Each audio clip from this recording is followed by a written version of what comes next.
Mateus 5,17. Não pensem que vim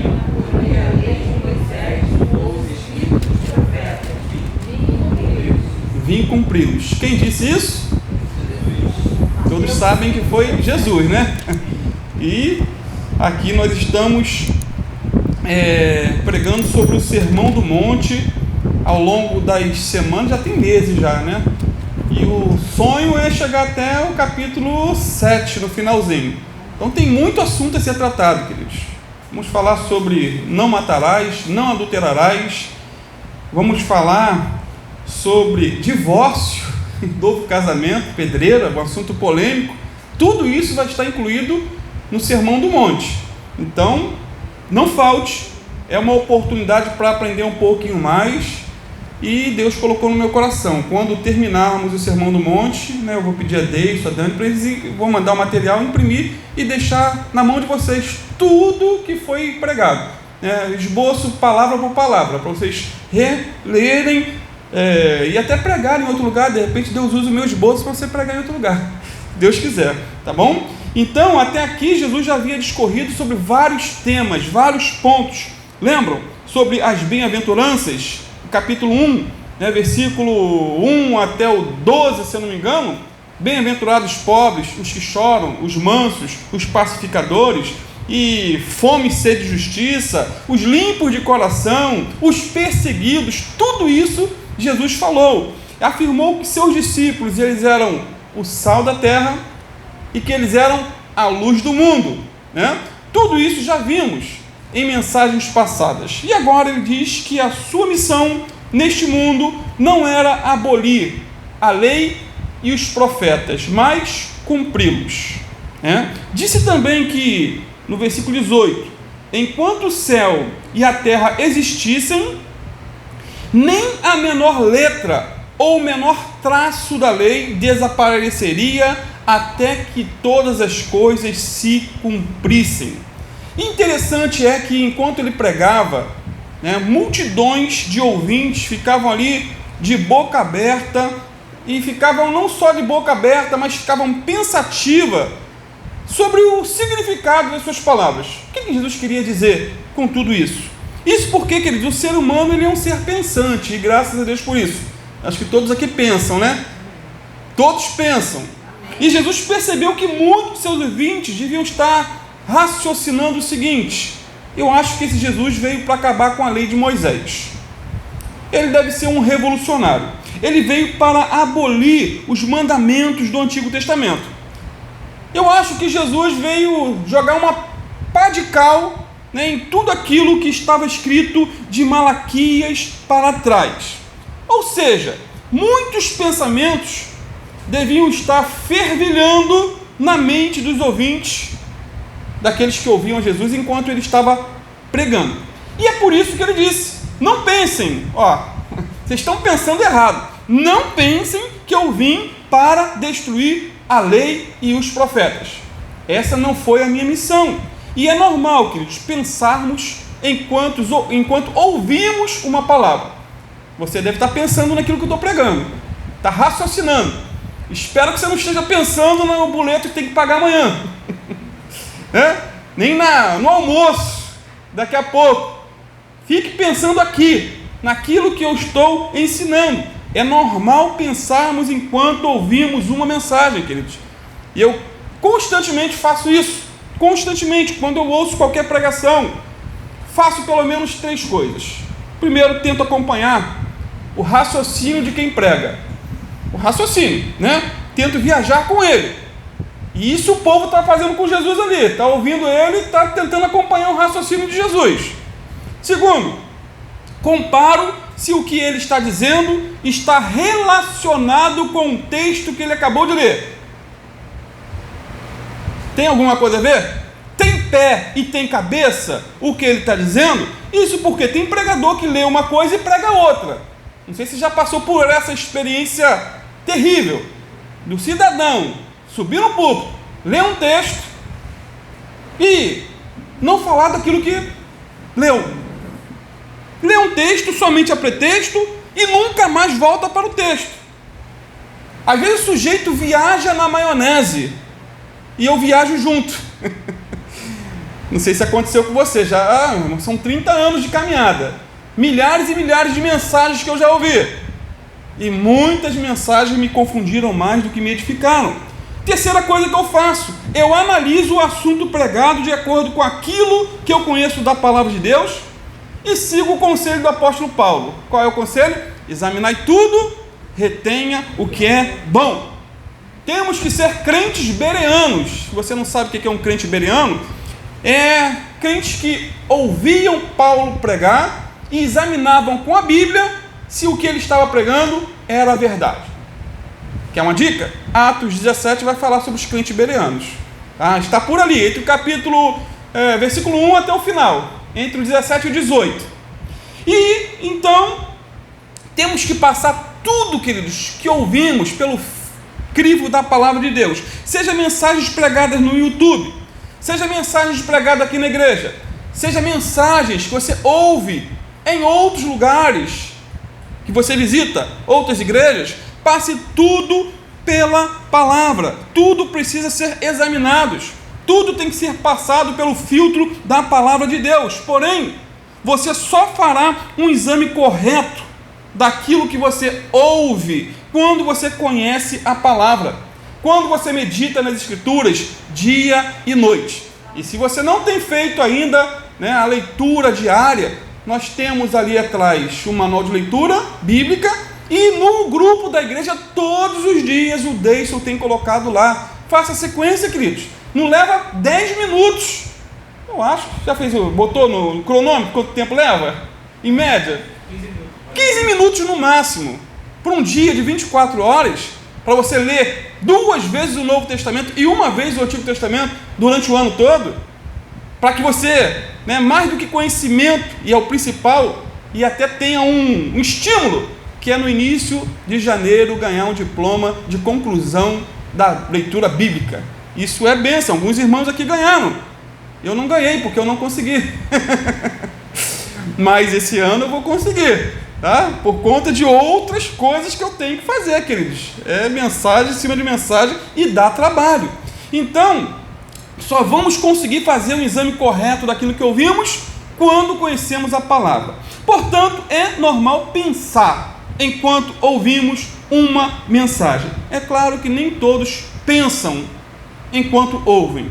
Nem todos. Muitos dormem. Não tem ninguém dormindo aqui não, né? Ninguém dorme na hora da pregação. Outros conversam. Outros se levantam para beber água ou ir ao banheiro sem necessidade. Alguns irmãos precisam, levantar, tomar água, tomar um remedinho, mas às vezes sem necessidade. A pessoa, na hora da palavra, em vez de estar atenta, ela se distrai com muitas coisas. Outros mexem no celular, entram no Instagram, entram no Facebook, WhatsApp. Agora eu pedi para vocês mexerem no celular se vocês quiserem notar alguma coisa, é uma exceção. Amém, queridos? Então essas são as exceções. O Joãozinho está animado, hein? Deixa ele à vontade, deixa ele está conversando, ele está pensando. Então essas são as exceções, mas a regra é pensar e acompanhar o raciocínio do pregador enquanto ele prega. Tenta acompanhar, se esforce ao máximo, não só para acompanhar, mas também para aprender, fazer perguntas, questionar. E se ele falar alguma besteira, não concordar e depois questionar. Tem que ser assim, queridos. E aquele povo estava ali no monte, ouvindo e pensando no que Jesus estava pregando. E no versículo que lemos, Jesus disse o quê?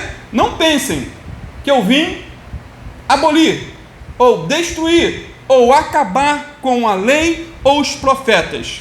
Eu vim cumprir.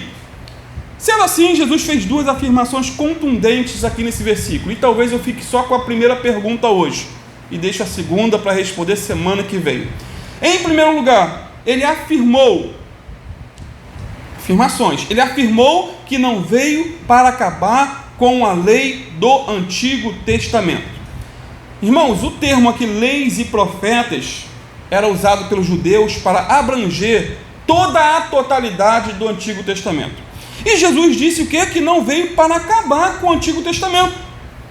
Portanto, se em alguma ocasião, na sua leitura, vier um pensamento maligno de que o Antigo Testamento não serve para nada, rejeite esse pensamento. Não é de Deus, é do cão. Se você for tentado a achar que alguns textos do Antigo Testamento não deveriam estar ali, está ocupando espaço indevido, rejeite esse pensamento, porque tudo que está escrito tem um proveito. Portanto, nunca pense que o Novo Testamento faz com que o Velho Testamento seja desnecessário, pois um complementa o outro. Amém? O Antigo ou o Novo complementa o Antigo e vice-versa. Querido, Jesus nunca pensou ou falou mal da lei ou dos profetas. Ele sempre exaltou a palavra de Deus. Por exemplo, quando ele foi tentado pelo diabo, ele usou o Antigo Testamento para repreender o diabo, né? Está escrito, lá em Mateus 4, está escrito. Inclusive, ele usou o Salmo 91 para refutar o diabo. Salmo adorado por muitos, que não leem a Bíblia, mas deixa aberto lá, ou no Salmo 23, ou no Salmo 91, e fica até com as páginas amarelas. Mas quando vai nas outras páginas, está tudo branquinho, não lê, mas põe lá o Salmo 91, e o diabo conhece o Salmo 91 de trás para frente, de frente para trás. Não só o Salmo 91, ele conhece toda a Bíblia. Irmãos, o mundo das seitas e heresias é algo assim incrível. E eu estudo um pouquinho o assunto e eu fico assim, às vezes, de boca aberta, da criatividade, não vou dizer nem do ser humano, mas do diabo por trás do ser humano para criar inovações doutrinárias. É uma mais terrível do que outra, porque o diabo conhece a Bíblia e ele sabe muito bem como distorcer a Bíblia para gerar confusão e levar pessoas para o inferno. Então Jesus engrandeceu a palavra de Deus. O problema hoje, queridos, é que muitos usam o Antigo Testamento de forma indevida e até fraudulenta. Homens inescrupulosos, pastores avarentos, utilizam e principalmente o Antigo Testamento para arrecadar fortunas. Pode ver, toda a campanha financeira, né? Tudo aquilo que envolve dinheiro, arrecadação, vai se usar algum texto do Antigo Testamento para afirmar ou para tentar afirmar e retirar dinheiro do teu bolso, mas nunca usam o Novo Testamento, que é mais difícil. Porém, queridos, quando lemos o Antigo Testamento da maneira correta e com a motivação também correta, é uma bênção para as nossas vidas. Como é edificante. E os irmãos que têm lido podem testificar de como é rica as mensagens para o nosso dia a dia. Portanto, não seja um analfabeto de Bíblia. Mais ou pior do que um analfabeto, né, da língua materna é ser analfabeto de Bíblia. Saber ler, saber escrever, mas não conhecer nada da palavra de Deus. Isso porque muitos hoje conhecem tudo sobre geopolítica. Conhecem tudo. Sabem o que está acontecendo na guerra da Ucrânia com a Rússia. Sabem quem é o novo presidente dos Estados Unidos. Sabem tudo sobre política. Conhecem tudo sobre filosofia, história do mundo antigo, história do mundo atual, mas não conhecem a palavra de Deus. Isso é triste. Por exemplo, um professor de filosofia crente, tem muito professor de filosofia crente, né? Ele formulou um exame numa faculdade americana para 100 alunos, a fim de medir o conhecimento bíblico que eles tinham. E a faculdade era uma faculdade cristã. Ele fez apenas 9 perguntas simples e fáceis. O mais incrível é que, dos 100 alunos, 4 devolveram a folha em branco. Não souberam responder nenhuma pergunta. Nada. Dos 96 restantes, apenas 8 responderam corretamente as perguntas. E mais, 80 não conseguiram localizar o livro de Judas na Bíblia. Onde está isso? Judas escreveu uma carta. Tem gente aqui que talvez nem saiba. Não Judas Iscariotes. mas Judas, irmão do Senhor por parte de mãe. Profetas como, nessa pesquisa, Jeremias, Ezequiel, Daniel e Abacuque foram transformados em juízes de Israel. Só que eles eram profetas na Bíblia.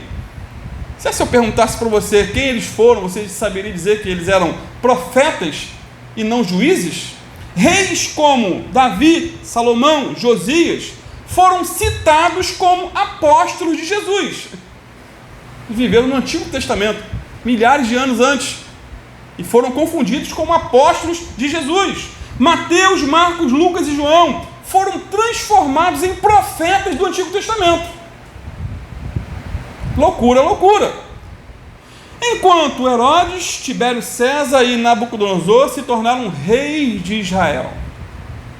O mais curioso, queridos, é que um aluno escreveu na resposta que o Pentateuco era composto de Mateus, Marcos, Lucas e João. O que é o Pentateuco? Os 5 livros de Moisés, os 5 primeiros livros. Pastor, tem que saber disso tudo? Não precisa saber tudo, mas pelo menos tem uma noção geral, e isso só vem com a leitura da palavra e oração. A crise que aquele professor viu é a mesma que enfrentamos hoje. E eu te pergunto, será que se aquele questionário fosse distribuído agora, nessa manhã, seríamos melhores do que aqueles alunos? Ou piores? Ou das 9 perguntas não saberíamos responder nenhuma? Fique com essa pergunta e mude essa história. Leia a Bíblia, ame a Bíblia, tenha intimidade com a Bíblia. Não se alimente apenas com a colher do pastor, do professor da escola dominical. Não, conheça a palavra de Deus. 2 Timóteo 3,16 diz que toda escritura é inspirada por Deus e útil para nos ensinar o que é verdadeiro e para nos fazer perceber o que não está em ordem em nossa vida. Ela nos corrige quando erramos e nos ensina a fazer o que é certo. Amados, quando Paulo escreveu esse versículo por inspiração divina, o Novo Testamento ainda não estava escrito. Sabia? Não estava escrito. Quando ele disse que toda a escritura era inspirada por Deus, ele estava se referindo a todo o Antigo Testamento, da qual Jesus disse que não veio abolir, destruir, acabar, mas cumprir. Ou seja, Paulo amava a lei de Deus, de Gênesis, ou de Malaquias para Gênesis, de trás para frente, né? Malaquias é o último livro do Antigo Testamento e Gênesis é o primeiro.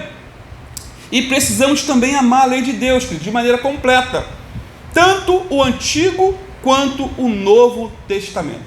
Parece até o óbvio que eu estou falando aqui, queridos. Talvez aqui ninguém tenha problema quanto a isso, mas nos círculos cristãos o que mais tem são os chamados antinomianos, pessoas que são contrárias à lei, contrários ao Antigo Testamento, e vamos ver isso melhor mais à frente. Vai ter uma aula só sobre esses cidadãos, vamos falar a palavra certa, que negam o Antigo Testamento, que rejeitam o Antigo Testamento, que menosprezam o Antigo Testamento. Eu ouvia uma certa feita um pastor louco, de vez em quando eu ouço uns malucos da vida, né? E ele, quando ele ia se referir, por exemplo, ao livro de Levíticos, ele dizia assim para os ouvintes: agora ponham uma máscara espiritual no seu rosto para você não ser contaminado com esse livro. Usava termos assim, terríveis em relação à Bíblia. Morreu de Covid, de maneira terrível. Fez muitos caminhos, muitas andanças pelo meio evangélico cristão brasileiro e morreu de maneira terrível. E, como disse um pensador do passado, queridos, a Bíblia, de Gênesis ao Apocalipse, contém o pensamento de Deus. Revela o estado do homem. A Bíblia, de Gênesis ao Apocalipse, nos mostra o caminho da salvação, a condenação dos perdidos e a salvação dos cristãos, dos que creem. As doutrinas da Bíblia são sagradas, os seus preceitos são justos, suas histórias são verdadeiras e as suas decisões são irrevogáveis. Quando tiver ou for tentado a duvidar de alguma história da Bíblia, duvide da sua dúvida, mas não duvide da Bíblia. Pastor, e aquela história de Jonas ser engolido por um grande peixe e sobreviver? Irmão, é fato, é história. Jonas não foi um mito, foi um personagem. O grande peixe que o engoliu literalmente. Ele saiu vivo. E não só o fato de Jonas, mas a história também, como já estudei aqui com vocês, o livro de Jonas mostra alguns relatos na história de pessoas que saíram vivas depois de engolidas por grandes peixes. Não baleia, porque dizem que a garganta da baleia é bem estreita. Irmão, mas tem tanta baleia gigante aí, aqueles cachalotes. Acho que é a cachalote que só a boca dessa baleia é quase que o tamanho de um quarto. Dá para caber ali muito bem, né, um ser humano. Portanto, leia a Bíblia para ser sábio. Acredite na Bíblia para ser salvo. E pratique a Bíblia para ser santo. Pois ela conduz ou contém luz para nos guiar, alimento para nos sustentar e conforto para nos animar. Amém. A Bíblia é o mapa do viajante, o cajado do peregrino, a bússola do piloto, a espada do soldado. Amém. E o manual de vida para o cristão. Amém. Ela fala sobre tudo. Não negligencie. Nela, na Bíblia, o paraíso é restaurado, o céu é aberto e os portões do inferno são trancados. E Jesus é o grande tema da Bíblia, queridos. O grande tema de Gênesis a Apocalipse. O grande propósito da Bíblia é o nosso bem e o seu objetivo é a glorificação de Deus. Leia lentamente as páginas da Bíblia em oração. Ganhe tempo lendo a Bíblia. Ganhe tempo, pois a Bíblia é uma mina de riquezas. A Bíblia é um paraíso de glória e um rio de prazer. A Bíblia recompensa, ou o Deus da Bíblia, recompensa quem lê, condena quem não dá crédito às suas palavras e derrota todos os seus inimigos. Portanto, Jesus não veio para jogar por terra a lei e os profetas. Ele veio para cumprir tudo que a lei simbolizava e tudo aquilo que os profetas disseram. Até porque a lei é a promessa, mas Jesus é o cumprimento da promessa. A lei era a sombra, mas Jesus é a realidade. Concordo em gênero, número e grau com o bispo J.C. Riley, bispo de Liverpool do século XIX, quando disse: tomemos cuidado para não desprezar o Antigo Testamento sob nenhum pretexto. A religião do Antigo Testamento é o embrião do cristianismo.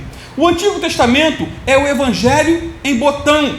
O Novo Testamento é o Evangelho aberto em flor. O Antigo Testamento é o Evangelho brotando. O Novo Testamento é o Evangelho já em espiga formada. E mais, os santos do Antigo Testamento enxergaram muitas coisas como que por um espelho, obscuramente, porém todos contemplavam pela fé o mesmo Salvador e foram guiados pelo mesmo Espírito Santo que hoje nos guia. Nunca despreze o Antigo Testamento. Amados, todo o Antigo Testamento aponta para Jesus. Não vim destruir a lei e os profetas, disse Jesus.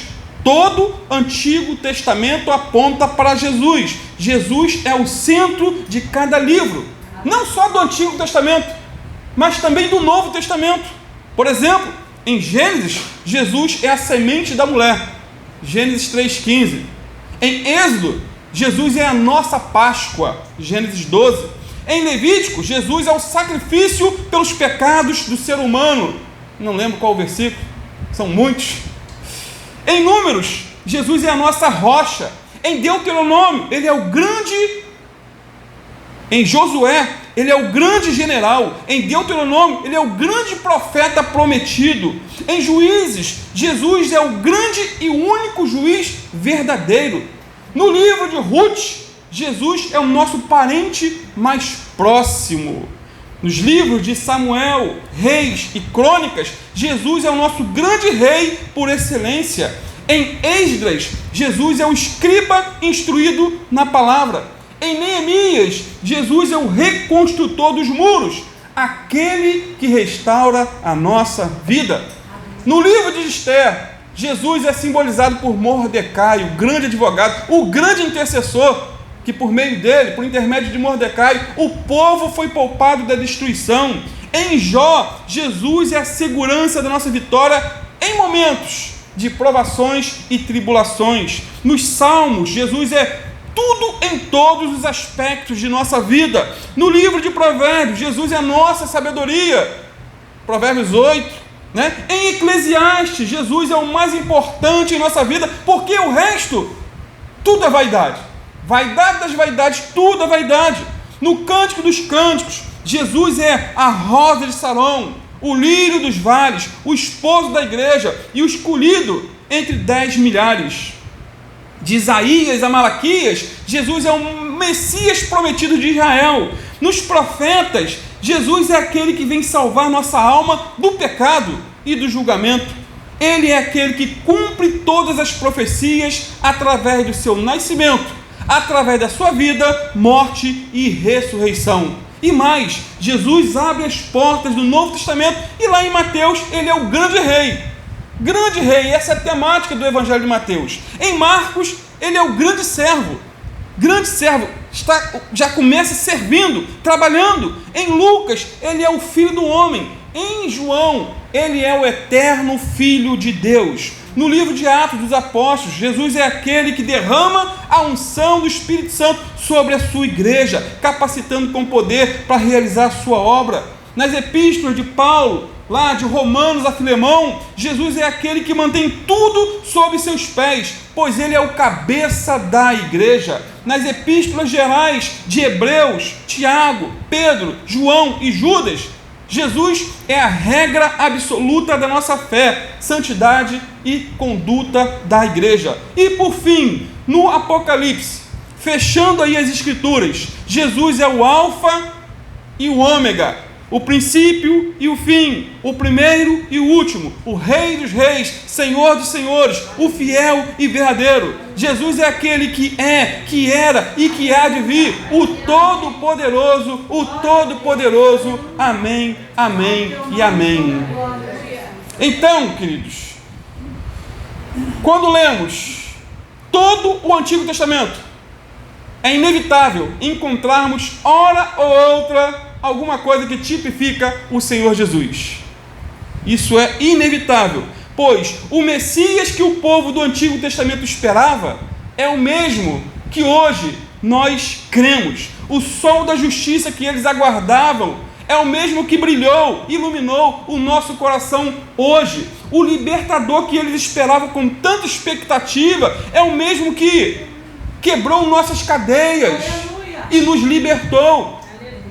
O cordeiro que eles levavam ao templo como sacrifício pelos seus pecados representa Jesus, o Cordeiro de Deus que tira o pecado do mundo, e não só do mundo, o nosso também, individualmente, quando nos arrependemos, quando nos voltamos para Ele, e quando temos aí um bom conhecimento do Novo Testamento, o Antigo Testamento se abre para nós.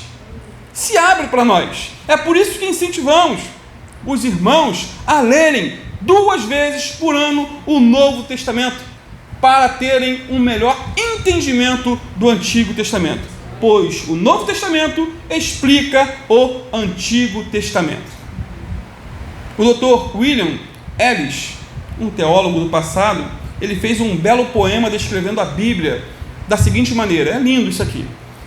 Diz assim: tendo o Espírito Santo como meu guia, entrei nas páginas deste maravilhoso livro que nós chamamos de Bíblia.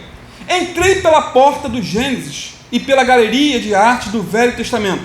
Nessa galeria eu vi as fotos de Abraão, Isaque, Jacó, José, Moisés, Davi, Salomão, Isaías, Jeremias e Daniel penduradas na parede.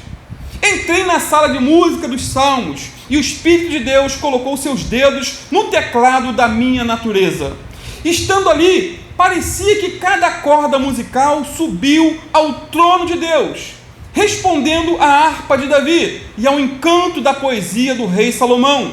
Entrei também no observatório dos profetas e vi fotografias de diversos tamanhos, que eram estrelas de eventos distantes, concentradas em torno de uma enorme estrela que se erguia como expiação pelo pecado. Então eu entrei na sala de leilões do Rei dos Reis e observei de 4 ângulos diferentes: Mateus, Marcos, Lucas e João. Entrei também no livro dos Atos dos Apóstolos e vi o Espírito Santo formando a igreja. Depois entrei na sala de correspondência e vi Paulo, Pedro, Tiago e Judas escrevendo suas epístolas dirigidas ao mundo inteiro. Ao entrar na sala do trono de Deus, eu vi uma porta ao pé da torre e, subindo, encontrei-a ali, claro como a manhã. Era Jesus Cristo, o Filho de Deus. No final do Apocalipse, eu o vi no esplendor da sua glória, e ele me ensinou o caminho da vida